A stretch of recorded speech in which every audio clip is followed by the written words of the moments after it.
முன்னாள் முதலமைச்சர் அண்ணன் ஓபிஎஸ் சிறப்பந்த மாடுப்பா. ஜல்லிக்கட்டு களம் கண்ட முன்னாள் முதலமைச்சர் ஓபிஎஸ் சிறப்பந்த மாடு. தேனி மாவட்டம் ஐயம்பட்டி ஆர்மி கருப்புசாமி மாடு. ஐயம்பட்டி ஆர்மி கருப்புசாமி மாடு.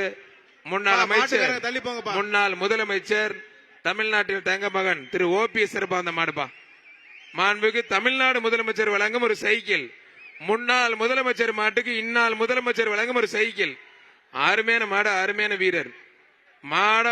ஐயோ அப்பா, முன்னாள் முதலமைச்சர் மாடு பறக்க விடுதுங்க. விசில் பறக்குதுப்பா. முன்னாள் முதலமைச்சர் மாட்டுக்கு இந்நாள் முதலமைச்சர் தங்க தளபதி வழங்கும் ஒரு சைக்கிள். அருமை அருமை அட்டகாசம். திருப்பாலை பாலா பாண்டி நண்பர்கள் பாலா மாடுப்பா. மாடு வெற்றி பெற்றது. மாண்புக்கு அமைச்சர் அண்ணன் உதயநிதி சின்னவர் வழங்கும் ஒரு தங்க காசு. சோழவந்தார் சட்டமன்ற உறுப்பினர் அண்ணன் வெங்கடேஷ் சார்பாக பண்ணகுடி பாண்டி மாடு. செய்திகளை உடனுக்குடனும் துல்லியமாகவும் தெரிந்து கொள்ள சப்ஸ்கிரைப் பண்ணுங்க.